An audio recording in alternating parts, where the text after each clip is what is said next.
Pendant la guerre 14-18, quelque part perdu au plus profond du Pacifique, un peu au-dessous de l'équateur, un navire cargo fut coulé par un navire allemand. Le seul rescapé, un marin ayant trouvé refuge dans l'un des canots de sauvetage, désespérait de trouver du secours, tant son embarcation se trouvait loin de tout rivage habité. Quelle ne fut pas sa surprise alors de se retrouver un bon matin sur la terre ferme. Une terre visqueuse, noire, s'étalant dans toutes les directions. Marchant dans ce désert de vases, orné de carcasses de poissons et de choses bien moins identifiables, l'homme découvrit une obélisque, apparemment laissée là par une ancienne civilisation. En inspectant l'étrange langage dont il était gravé, il entendit quelque chose remuer non loin. C'est alors qu'une créature monstrueuse, énorme, ne ressemblant à rien de connu, se hissa sur le monolithe, rugissant vers le ciel. L'homme déguerpit, laissant derrière lui ses espoirs et sa santé mentale. Lorsque, des années plus tard, empreint à des délires, il raconta son aventure, nul ne crut ses dires. Et pourtant, plusieurs décennies après son histoire, les érudits la rangeraient dans les premiers écrits du mythos de Lovecraft. Bonjour tout le monde, bienvenue à ce mois d'août! Ce mois d'août qui s'avère à être pas mal chaud et qui va sans doute nous amener beaucoup de temps pour pouvoir réfléchir un peu à notre place dans le cosmos. Comment ça va, Sabrina? Ça va, fatigué en fait, mais ça va. Disons que c'est un mois qui est pas reposant, comme on dit, mais on s'en sort. OK. Puis, mais il y a des mois comme ça. Je dirais que c'est de la fatigue. OK. C'est chargé. Il y a de l'activité en modus au mois de août? Ouais, ben beaucoup de travail, je dirais, là. Fait que le podcast, quand j'arrive, je me sens un peu plus wobbly que d'habitude aujourd'hui. Mais ça en prend, des journées comme ça. Effectivement, des fois, on n'est pas très sûr et c'est un petit peu wobbly comme les tentacules d'un certain Cthulhu. Car aujourd'hui, de quoi qu'on parle, Sabrina? On va parler de H.P. Lovecraft.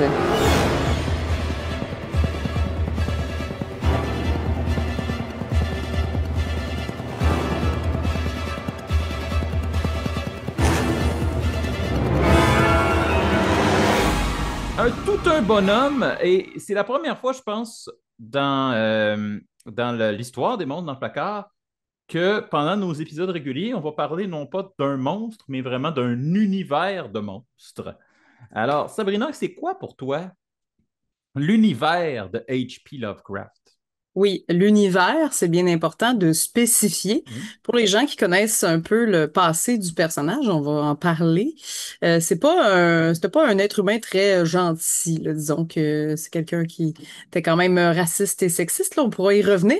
Mais pour ce qui est de l'univers de H.P. Lovecraft, donc précisément l'appel de Cthulhu, moi j'ai quand même connu ça par l'intermédiaire des jeux de rôle. Euh, Fait que je dirais que c'est surtout Cthulhu pour lequel j'ai un attachement, mais on en a déjà parlé dans Oui, un autre épisode. avec un invité précédemment, effectivement. Puis sinon, pour ce qui est de H.P. Lovecraft en tant qu'auteur, je dirais que ses œuvres sont très troublantes. Puis c'est pas mal dans les premiers contacts de la littérature où j'ai eu à lire des histoires où le personnage vit de la folie comme ça. Euh, Ça a été un drôle de contact, je devrais dire. Drôle de contact. Ah, Ouais. OK, OK, OK. Moi, j'avais commencé à lire les histoires de Lovecraft au secondaire sans savoir que c'était lui. J'étais tombé sur certaines de ses nouvelles littéraires euh, à la bibliothèque, à l'école où j'allais, puis je trouvais ça très intriguant. Puis à chaque fois, j'en finissais une, j'en découvrais une autre, puis c'était tout aussi intriguant, tout aussi fascinant, et je ne savais pas que c'était Lovecraft qui était en arrière de tout ça.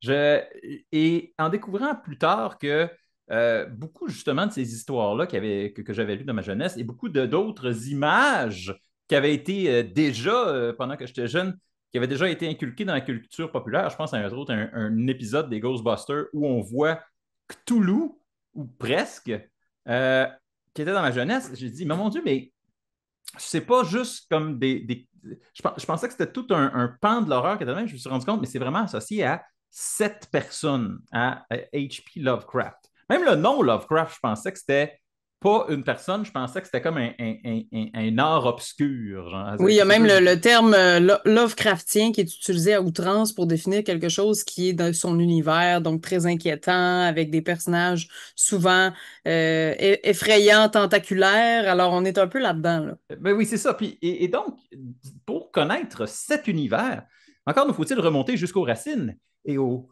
origines. Les origines de Monsieur Howard Lovecraft. H.P. Oui. Lovecraft, en fait, qui est né, ben, tu l'as dit déjà, le 20 août 1890 dans sa résidence familiale, donc euh, à Providence, dans l'État du Rhode Island, Mhm. qui était à l'époque, donc, il n'avait pas de frère ou de sœur, puis son père, Winfield Scott Lovecraft, était un bijoutier, donc un bijoutier ambulant qui vendait des métaux précieux, des bijoux, et de sa mère, Sarah Susan Phillips, qui, Lovecraft, quand il était à peu près, il avait 30 ans, fait qu'à l'époque, on s'entend que c'était très tardif, se marier à 30 ans.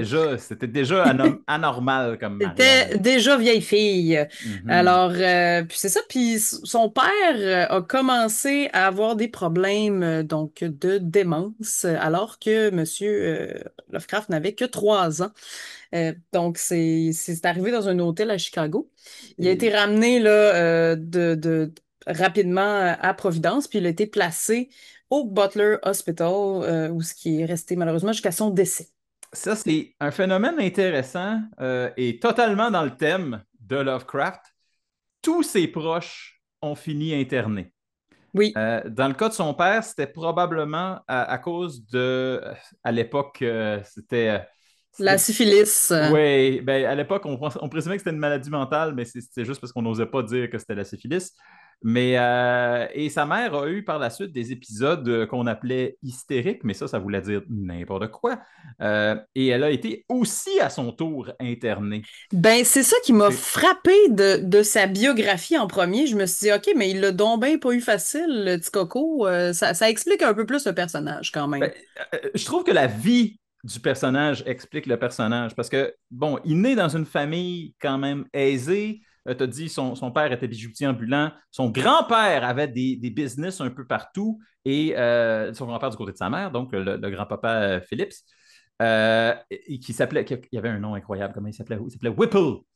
Le grand-papa Whipple Whipple. Van Buren Phillips. Ça Exact. sonne vraiment main character energy. Et le grand-père, c'était de lui que venait la fortune.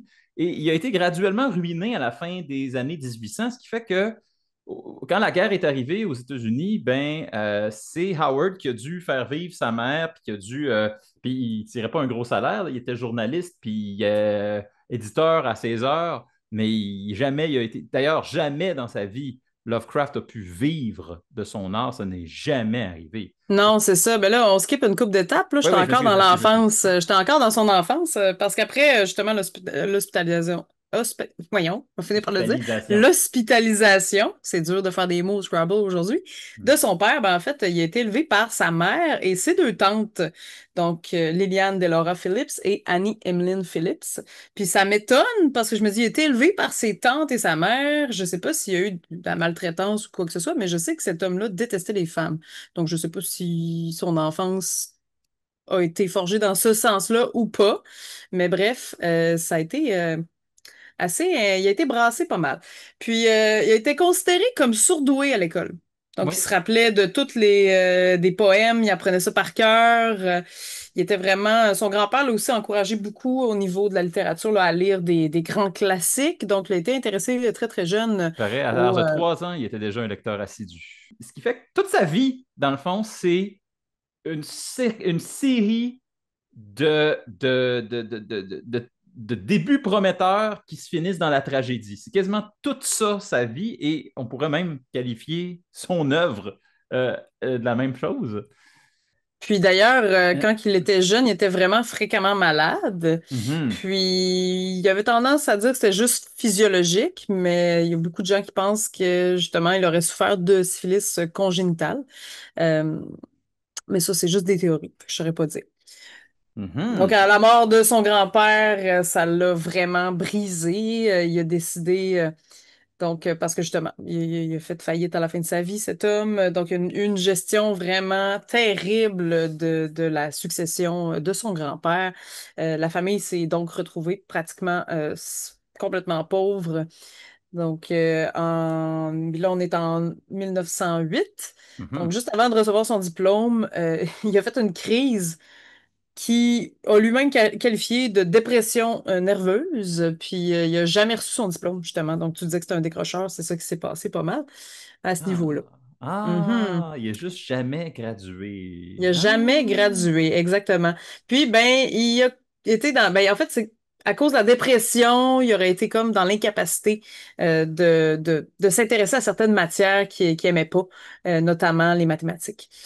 Puis, ben, c'est ça, ça a été quand même difficile. Puis, il a commencé à écrire de la fiction vraiment jeune. Donc, en 1904, il va rédiger son premier manuscrit, en fait, première nouvelle, premier conte qui a été apparemment conservé quelque part, donc il s'appelle La Bête dans la caverne. Puis, il a fini la rédaction en 1 an. Puis, par la suite, il a commencé à se consacrer un peu plus à la poésie. Fait qu'il s'est renfermé sur lui-même vraiment, il vivait seul, puis il faisait qu'écrire, puis il y avait plus de contact avec sa mère.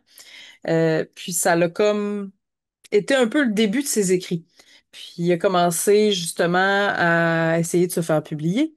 Puis il y a un magazine à un moment donné qui a décidé de publier justement des petites colonnes.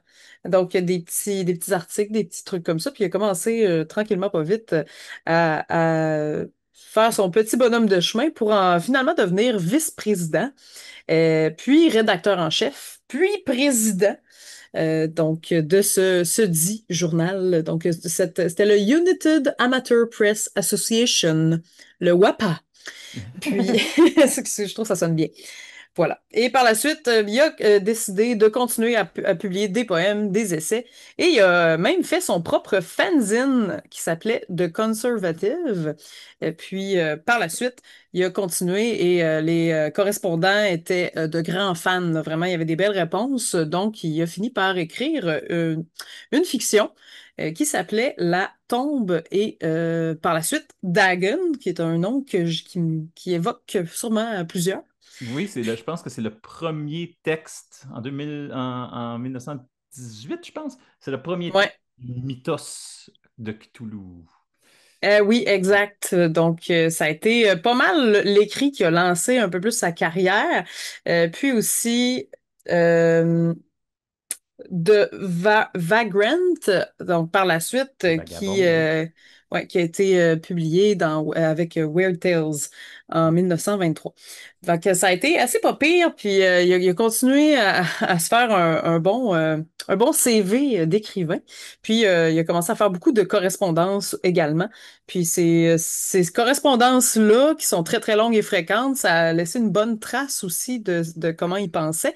Puis ça fait de lui officiellement un des personnages épistolaires les plus actifs du siècle. Ah, Donc ça, c'est je ne quand même, savais pas. Ça, tu me l'apprends. Je savais pas on pouvait tirer autant de ces correspondances, mais tu me oui. Puis l'apprends. il correspondait notamment avec Robert Bloch, Clark Ashton Smith et Robert E. Howard. L'auteur de Conan, oui. Et voilà, exactement. D'ailleurs, l'auteur de Conan qui s'est inspiré de son univers à lui pour l'inculquer dans certaines représentations de monstres sont très Lovecraftiennes, je te disais. Exact. Fait que quand même, il y a eu une bonne influence sur son temps. Et voilà, après, par la suite, après avoir souffert d'une grosse dépression, puis sa mère est rentrée, elle aussi a été internée comme son Exact. mari pour les mêmes raisons. Donc, on parle encore de syphilis et aussi de problèmes à la vésicule biliaire. Puis elle a eu des complications. Alors, elle est malheureusement décédée le 21 mai 1921. Fait que ça l'a bien sûr démolie. Fait que c'est pas facile sa vie. Mais avant, il s'est marié. Oui, avec Il s'est Sonia. marié Oui. avec Sonia Green, qui est une Ukrainienne d'origine juive. Puis, ben, ils ont emménagé à Brooklyn. Il a essayé d'avoir une vie normale, tu sais. Puis, les tantes de H.P. Lovecraft n'étaient pas vraiment d'accord avec l'union avec cette femme, qui est Sonia Green, parce qu'elle disait que elle appréciait pas que leur neveu se marie à quelqu'un qui fait du commerce. Donc, parce que Madame Green était propriétaire d'une chapellerie. Fait que peut-être que pour eux, c'était pas un métier qu'ils considéraient comme noble. Pour une femme, Mais, non. ouais, c'est ça. Peut-être que c'était comme un outrage d'être chapelière à Mm. l'époque. C'est un outrage d'avoir un commerce.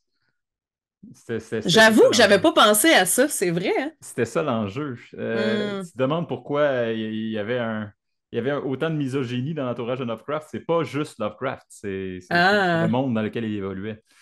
ouais. Puis C'est, finalement, évidemment, Green a fini par perdre son commerce. Elle avait des problèmes de santé graves. Encore quelqu'un qui va pas bien autour de lui, pauvre lui. Fait que, il a fini par aller habiter tout seul dans le quartier de Red Hook, puis il s'est mis à détester sa vie, détester la ville, puis à se renfrogner encore plus sur lui-même. et c'est dans Puis, ces circonstances-là qu'il a commencé à écrire L'Appel de Cthulhu. exactement! Ouais. Et aussi la nouvelle Horreur à Red Hook, juste Mm. avant, qui l'a un peu plongé dans la folie tranquillement, pas vite, parce que ses écrits, quand tu y penses, ça part d'un état d'esprit qui le hantait, là, veut pas. Donc, il est retourné à Providence par la suite, il a fait son possible, s'est installé dans une maison, plus de look un peu victorien, puis, donc, malgré ses efforts, il a jamais réussi à gagner de l'argent, il a jamais, même s'il a été publié, tous ces récits qui ont été publiés, il y a notamment les montagnes hallucinées là, de Weird Tales.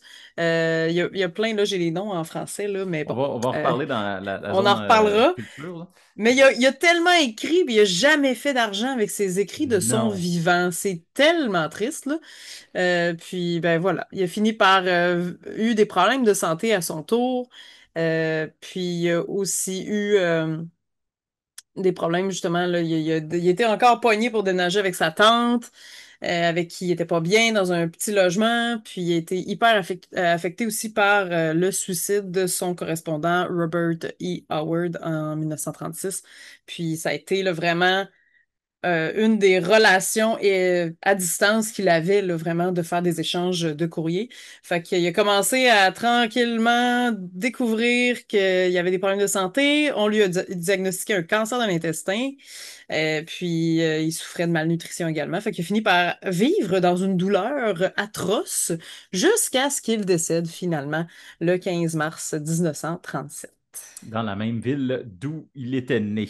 C'est C'est essoufflant, essoufflant, essoufflant. et Puis c'est triste, quand même, c'est comme vie. oui et c'est tragiquement conséquent.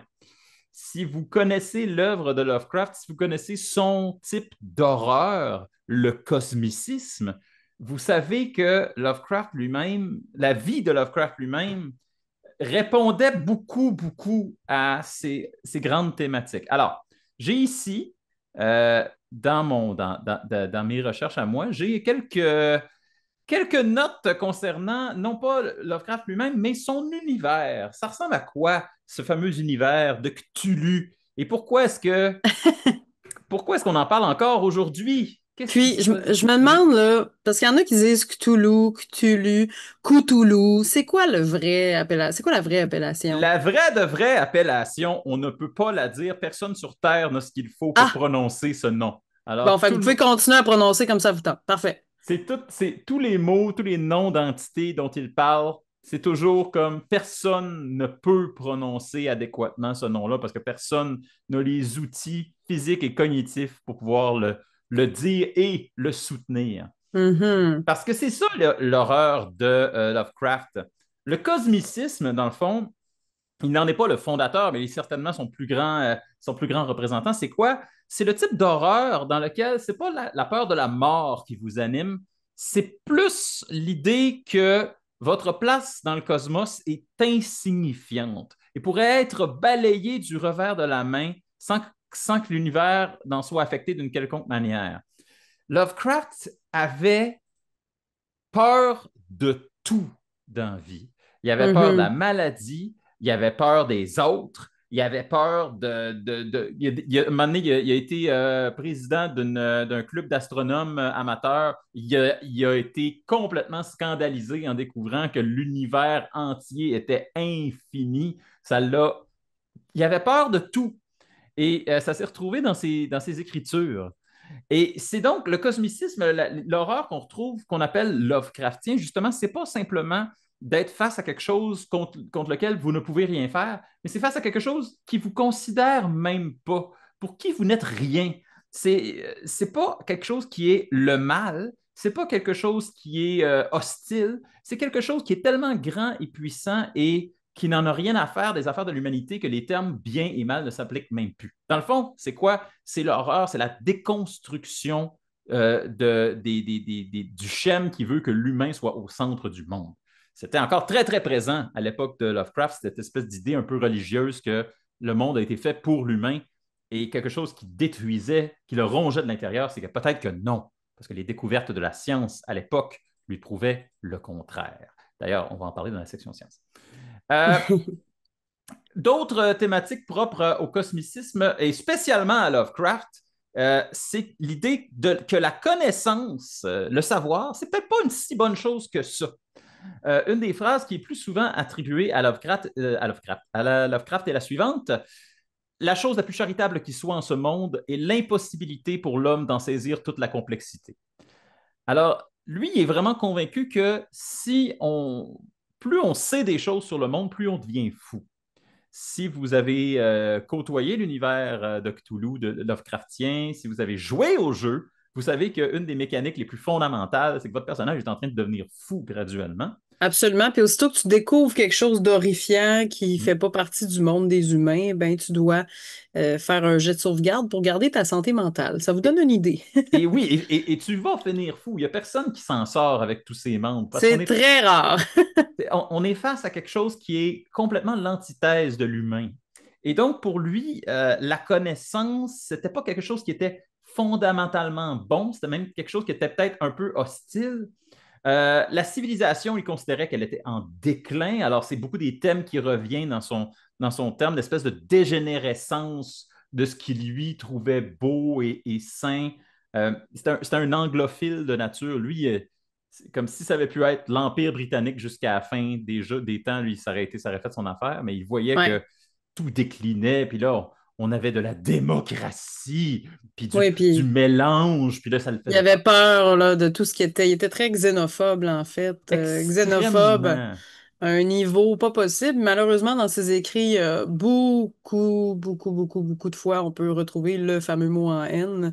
Alors, ça vous donne une idée aussi tu sais, parce Ah, que, il a bon, fait un traité au complet.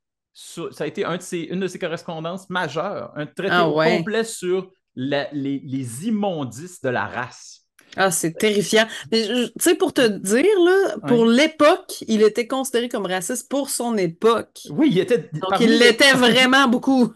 Il était déjà considéré comme too much. Ça a été une des causes principales de son divorce avec Sonia, qui était Mhm. il y avait trop d'intolérance. Même par Mm. rapport aux origines de sa blonde qui était ukrainienne Ukrainienne. d'origine juive. Ouais, Ils se sont divorcés parce qu'elle a dit: je ne peux pas rester avec cet homme-là. c'est fou. Déjà qu'un divorce à l'époque, c'était tough. Ben, Et t'étais pas supposé, en fait. ben oui, fait qu'imagine que tout ce qu'il faut qu'il y ait, ce qu'il faut qu'il y ait mal pour que tu divorces. Et donc, ça vous dresse le topo du personnage et de son univers. Maintenant, on ne passera pas à travers tout l'univers de Lovecraft parce qu'il y en a des millions. Mais je vais vous nommer au moins 5 entités Lovecraftiennes, 5 créatures de Lovecraft qui sont celles qui ont passé à l'histoire. Alors, je commence par la tête d'affiche. On le connaît. Maintenant, il y a des plushies de Cthulhu. Oui, c'est rendu vraiment comme un teddy bear monstrueux. Oui, il s'est rendu comme il fait partie de la culture populaire. On peut faire des choses de Cthulhu un peu partout. On peut avoir, je suis sûr qu'il y a des bubble tea de Cthulhu. Tu sais, Absolument. tout est fait de Cthulhu. Mais qui est ce Cthulhu dont on fait des effigies et des toutous? Cthulhu, c'est supposé d'être le grand prêtre des Old Ones. Les Old Ones qui étaient des entités extraterrestres qui régnaient sur le monde avant que l'humanité n'y soit. Et en fait, à travers les différentes œuvres de Lovecraft qui se répondent toutes les unes aux autres, euh, on assume que l'humanité, c'est juste une expérience qui a mal viré puis qui a été laissée là. On est un sous-produit. Et donc, les Old Ones, c'était les anciens extraterrestres qui vivaient, ils étaient un peu partout dans l'univers, et ceux qui étaient sur la Terre, leur principal représentant, c'était Cthulhu. Et Cthulhu, à un certain moment, il est mort et il est tombé dans la ville d'Orlier, qui est dans l'océan Pacifique, à une latitude et une longitude qui sont étonnamment proches de l'endroit où on a entendu le bloop il y a quelques années. Ah, c'est vrai. Étonnamment proche de ce spot-là. Hmm. Mais comme ces entités-là ne peuvent pas mourir, ne connaissent pas la mort, il est juste en train de dormir. Et dans ses rêves, il influence l'humanité jusqu'à ce qu'il revienne à lui et C'est reparte le quand- cycle. c'est terrifiant. Mm. C'est ça, c'est ça l'univers de Lovecraft. Mais ce n'est pas le seul, car il y en a d'autres. Je vous parle maintenant de celui qui est peut-être l'entité la plus puissante, mais c'est un peu flou. À chaque fois qu'on en rencontre une nouvelle, ça devient la plus puissante entité jamais rencontrée. Mais Azathoth, qui est le roi aveugle, le sultan du cosmos, qui est supposément l'entité qui est endormie au milieu de l'univers. Et il y a d'autres entités autour qui jouent de la musique. Parce que si cette entité-là se réveille, l'univers arrête d'exister parce que nous sommes juste le rêve d'Azathoth. Tout C'est ce quand qui même existe, vraiment très méta. c'est extrêmement méta, c'est comme l'auteur. Euh, Wow. et donc, ça, c'est comme, c'est comme la créature informe au centre de l'univers qui dirige tout. C'est comme le créateur, dans le fond, mais il n'y en a rien à foutre de ses créations. Il est juste en train de rêver comme un. Et on dit qu'il n'y a pas, il y a pas de conscience. C'est juste comme un microbe, un gigantesque microbe au centre de l'univers. Wow. Yog Sothoth, qui est l'entité qui existe à l'extérieur de cet univers-là et qui, lui, sait tout du passé, du futur, des destinées du monde. Et qui, quand il apparaît, est comme juste une série de globes oculaires flottant dans le cosmos lorsqu'il est capable de voir à l'intérieur de l'univers. Il y a également Shub Nigurath, qui est, son titre officiel, c'est La chèvre des bois sombres aux mille et un rejetons. C'est son nom. Mais ça veut juste dire qu'elle, c'est la prolifération de toutes les créatures informes. Genre, on parle d'une créature qui génère 1 million de micro-créatures, puis qui remange, puis qui en refait d'autres. Cette espèce de chaos biologique-là. Euh, et la chose qui est la plus proche du diable dans l'univers de Lovecraft, c'est celui qui s'appelle Nyarlathotep. Pourquoi c'est proche du diable alors que toutes ces créatures-là sont monstrueuses et beaucoup trop puissantes pour l'humanité? C'est que Nyarlathotep, c'est le seul qui se préoccupe des humains. C'est le seul qui a quelque chose à voir avec les humains et son objectif, c'est de les faire souffrir et les faire devenir fous. C'est de même qu'il se sustente en les faisant devenir fous. Donc, c'est cela qui est principalement intéressé par nous et à nous amener à la ruine. C'est pour ça que je dis que c'est peut-être le plus proche de ce qu'on pourrait appeler le diable. Hmm.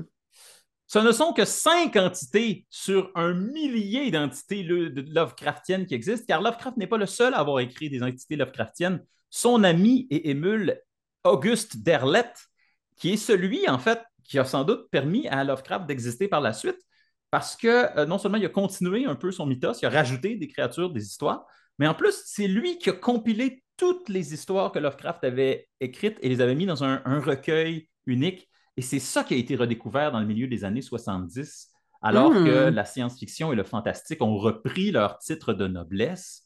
Et c'est là que le mythos de Cthulhu tel qu'on le connaît aujourd'hui a explosé pour en faire un des auteurs les plus influentiels, les plus influents, dis-je, du 20e siècle. Wow. Mhm.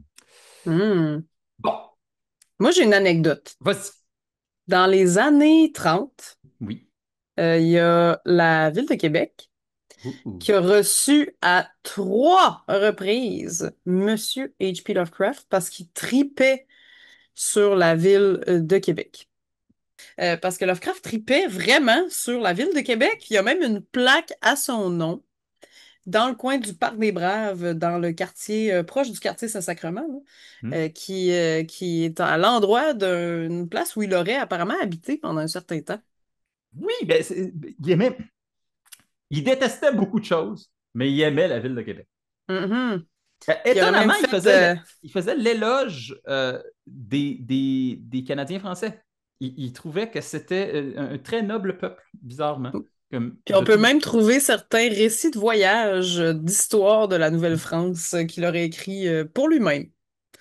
Parce Donc, qu'il aimait ça. Il aimait ça ouais. écrire. Il faisait des chroniques. Oui, oui, on casse beaucoup de sucre sur le dos qu'il était profondément raciste, classiste et élitiste, mais il aimait l'histoire, il aimait les traditions, les accomplissements humains. Ça, il aimait ça pour vrai. Mm.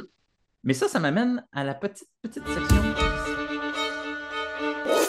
Je suis quand même curieuse de voir où tu vas aller pour la section Bon, science. c'est pas la plus étoffée section science qu'on va avoir jamais eue à l'émission, là, mais on s'entend, là. Mais faut que j'en parle un peu parce que Lovecraft s'inscrit et est peut-être l'un des derniers de ce qu'on a des auteurs qui ont assisté au déclin de l'ancienne philosophie, l'ancienne anthropocentrisme, du point de vue que l'humain était au centre de l'univers, puis que quand il y avait des créatures maléfiques, c'était des créatures maléfiques qui étaient envoyées sur l'humain parce que c'était l'humain le plus important, et qui était plutôt dérivé vers un point de vue plus scientifique, du point de vue que non, l'être humain n'est pas le point central du monde, et en fait, il en est qu'un sous-produit presque inimportant. Euh, D'ailleurs, ce n'est pas de la science-fiction à proprement dit que Lovecraft écrivait, mais à chaque fois qu'il y avait une nouvelle théorie, et là on parle même des affaires, des principes de Einstein, des théories qui étaient à l'époque très, très actuelles, il les intégrait dans ses histoires. C'est d'ailleurs lui qui a introduit le principe de géométrie non euclidienne Oui. dans les histoires. Et ça, c'est quand vous dites non euclidien, encore faut-il que vous sachiez qui est Euclide et qu'est-ce que cette géométrie a à voir avec lui. Euh, et ça, c'était son point de vue, c'était de trouver des faits qui étaient, maintenant qu'on connaît la science, comment on peut aller au-delà? Qu'est-ce qu'il y a au-delà de notre compréhension du monde? C'est ça qui l'intéressait. C'était un auteur à proprement dit très, très, très scientifique. Mais moi, ce qui m'intéresse, ce n'est pas savoir comment la science a influencé Lovecraft, mais comment Lovecraft a influencé la science. Car, chose étrange, l'histoire de Cthulhu et ses autres histoires ne sont pas demeurées des histoires. Elles ont eu un impact sévère sur le monde. Entre autres, le mythos de Cthulhu, l'ensemble des histoires, l'univers commun, le Cthulhu Cinematic Universe, toutes ces histoires communes de tous ces monstres ont été repris par plusieurs cultes, sectes à travers le monde, entre autres l'ordre typhonien fondé par Kenneth Grant, qui considère que les créatures que Lovecraft a décrites existent dans le subconscient collectif et sont des manières de contacter des entités non humaines. Aussi, d'autres qui sont des offshoots satanistes, comme la secte d'Anton LaVey, lui parlait dans ses écrits de rituels dits sataniques, mais qui étaient tirés directement des œuvres de Lovecraft, de Dream at the Witch House, qui parlait justement de rituels de sorcellerie, puis ils ont été récupérés pour devenir des vrais rituels dans ce monde-là. Mais là, vous allez me dire, ça, c'est pas très, très scientifique, ça, c'est quand même juste comme c'est du woo-woo, c'est du culte, Ouais, c'est du wou-wou. c'est du woo-woo. Mais il y a des phénomènes scientifiques concrets qui sont directement associés à Lovecraft. Entre autres, connais-tu, Sabrina, la Solacinae Cthulhu? Non. C'est une forme de vie marine qui ressemble un peu à une étoile de mer avec des tentacules qui s'étendent à partir d'un corps central et qui OK. s'appelle de même à cause de Lovecraft et qui a donné son nom à tout un ordre de créatures moléculaires qui s'appellent des Yog-Sothoth, dont je parlais Ah! tantôt. Wow! Donc, de créatures uni- ou bicellulaires qui s'appellent des Yog-Sothoth et qui existent à l'échelle microscopique et qui sont Wow. entièrement nommées à partir de Cthulhu, du mythos de Cthulhu. C'est-tu comme des biologistes qui tripaient sur H.P. Lovecraft qui ont donné ce nom-là? Créo que si, parce que Lovecraft lui-même s'est intéressé de près à la biochimie et à la biologie. Et il a marqué, ses écrits ont quand même contribué à ce domaine-là. Euh, et là, pour finir cette chronique, comme je l'ai dit, c'est une toute petite chronique science. J'aimerais qu'on parle d'un phénomène, parce qu'on parle depuis tantôt que Lovecraft n'était pas un être humain très reluisant. Le monde autour de lui le disait, sa femme l'a quitté parce qu'il était hautement intolérant. Mhm. Il a Il était soutenu, raciste pour les époques des années 30 quand il même. était raciste, mais il était surtout élitiste. Il pensait qu'il y avait vraiment une catégorie de monde qui était meilleure. Mm. Et, euh, et là, ça a soulevé pendant un bout de temps parce que l'ère de gloire des œuvres de Lovecraft est arrivée bien longtemps après qu'il soit mort. Ça a soulevé la question que Roland Barthes lui-même a souligné, qui est la mort de l'auteur. Connais-tu le principe de la mort de l'auteur? Non? Le principe de la mort de l'auteur, tel que proposé par Roland Barthes en 1967, c'est le principe. Oui, fallait que je plug au moins une Non, œuvre. c'est parfait. C'est le principe pour dire qu'on n'a pas besoin de connaître l'auteur pour apprécier un livre. Il faut que le livre parle de lui-même. On ne peut Donc, on juger le sépare l'œuvre de l'artiste? exact.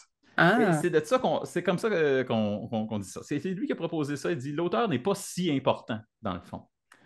Euh, Puis dans le cas de Lovecraft, c'est une position qui est intéressante parce que l'humain était lui-même un peu tout croche. Mais moi, je pense et je souligne que peut-être que la mort de l'auteur n'est pas le bon terme. Je pense qu'il faudrait plutôt parler de l'auteur comme n'étant pas le dernier créateur d'une œuvre. ah, j'aime ça, ça. J'en parle à tous les fans de Harry Potter partout Ouais, dans le c'est ça. monde. Je pensais à plusieurs parallèles. D'ailleurs, j'ai cru entendre que J.K. Rowling a été kické out de sa propre franchise, non? Ben, c'est plus maintenant elle qui a les droits sur les C'est adaptations ça. filmiques. Elle a encore les droits sur les œuvres. Ah, OK. Elle a encore les droits sur Mais ses, c'est vrai ses que l'œuvre romans. est rendue plus grande qu'elle, même si c'est pas un très bel humain, là, on Oui, s'entend. et elle est encore vivante et beaucoup des gens qu'elle a aidés avec son œuvre sont des gens qui passeraient pas son test de est-ce que vous êtes des Oui, bonnes personnes. c'est fou, ça, C'est, pareil. et là, ça m'amène à la question de est-ce que on doit considérer qu'elle est juste pas importante dans le décor ou et que l'important c'est son œuvre ou est-ce qu'on doit quand même la considérer? Et moi, je propose l'idée que l'auteur n'est pas la mère de l'œuvre, c'est le père de l'œuvre. Ah, ah! Bear with me.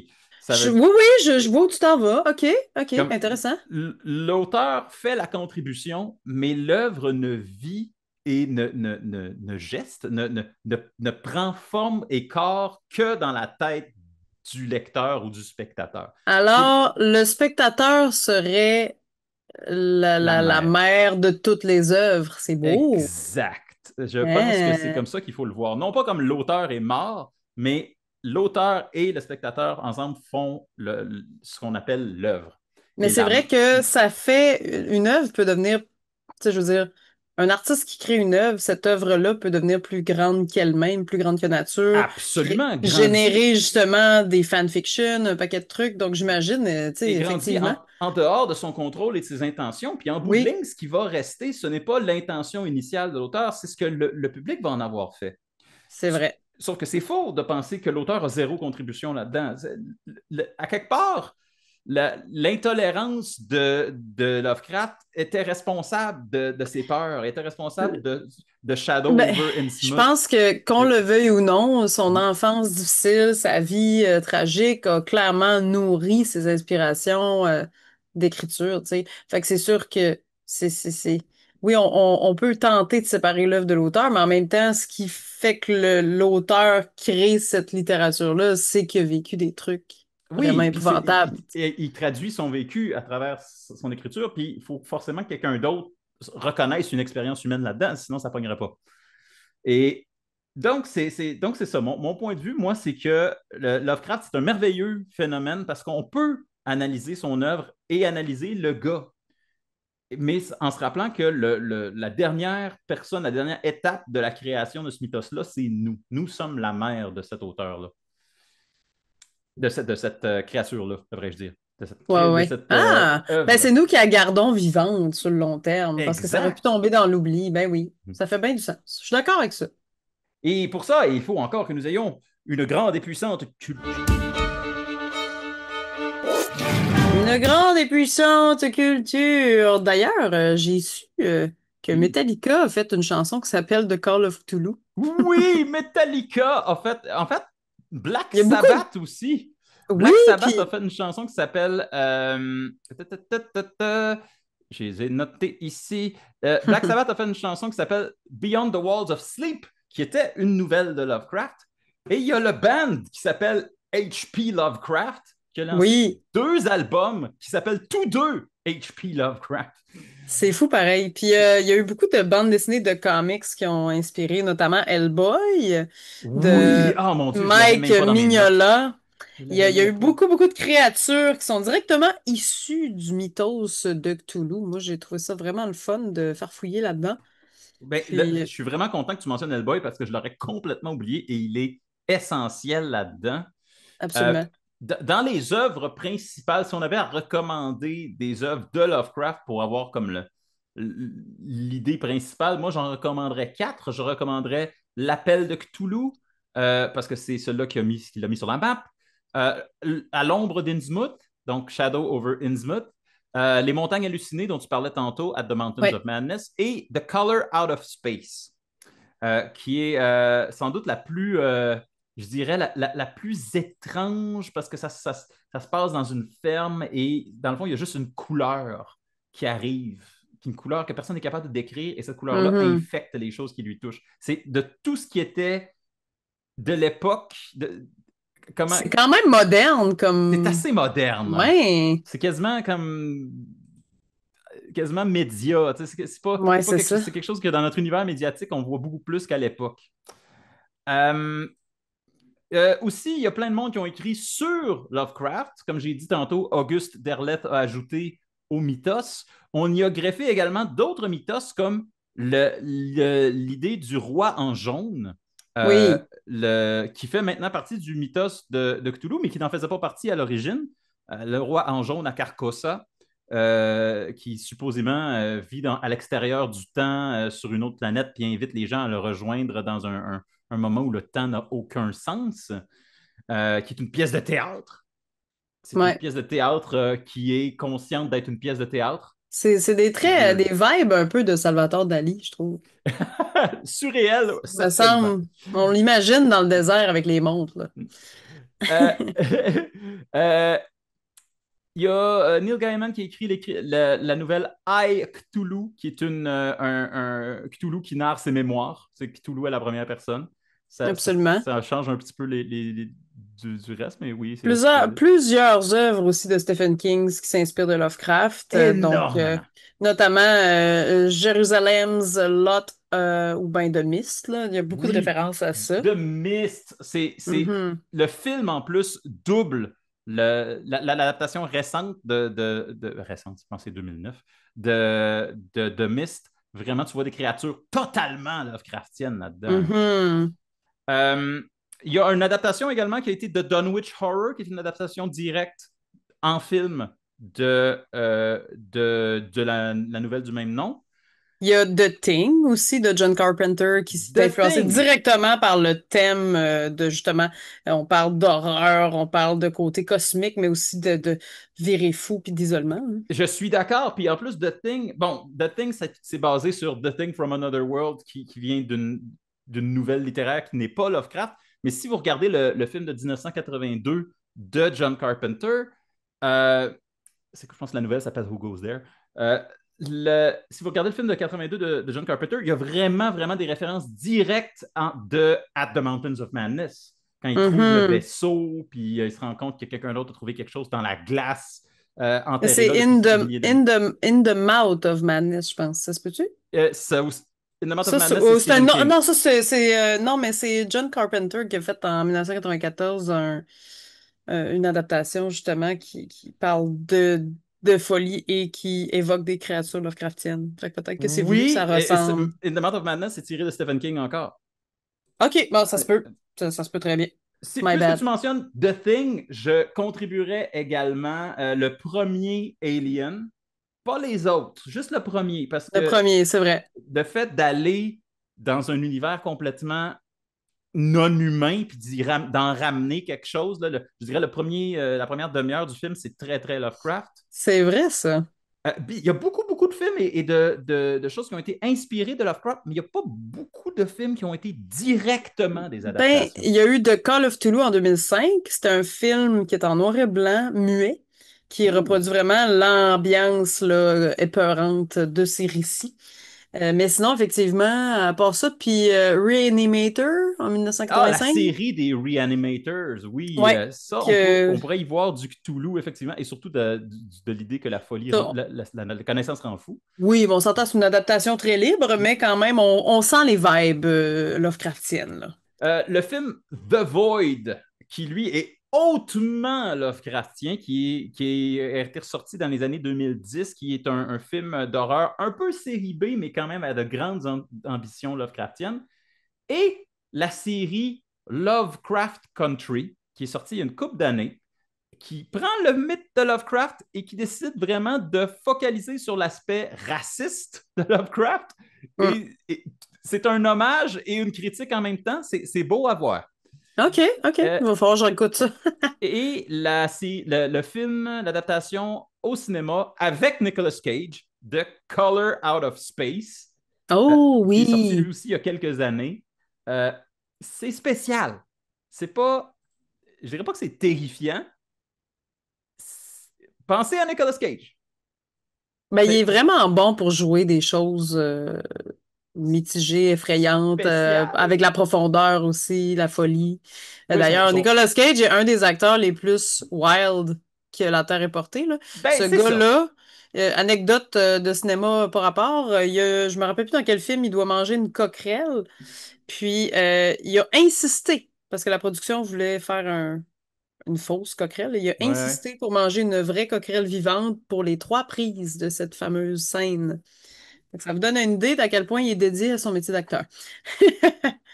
Euh, OK. Mais Ouais. ça me met mal à l'aise, mais c'est exactement ça l'émotion Nicolas Cage. Oui. Fait que je serais pas surpris de le voir interpréter dans un film de Cthulhu.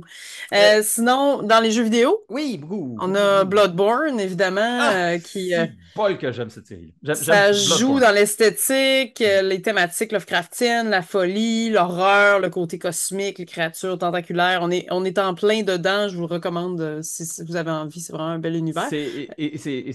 La jouabilité est folle raide de Bloodborne. Ça demeure mon meilleur jeu des créateurs de Dark Souls et Elden Ring. Absolument. Il y a eu Bloodborne, c'est ah oui, absolument. Il y a eu Darkest Dungeon aussi, qui est un jeu d'aventure plus dans le domaine horreur, mais il y a beaucoup d'éléments Lovecraftiens dedans. plus tu vas Euh, vers la fin, plus il y en a. Au début, ouais. ça a l'air juste de trucs médiéval, fantastique, puis à un moment donné, tu te rends compte, oh non, non, c'est Lovecraft pour vrai. Là.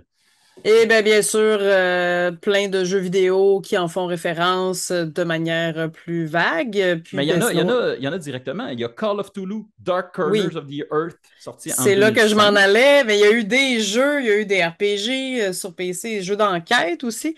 Puis évidemment, le jeu de rôle, l'Appel de Cthulhu, Oui, RPG qui est pas mal dans les œuvres, les œuvres modernes et plus célèbres, qui est un jeu de rôle qui sorti est pour la première, inspiré.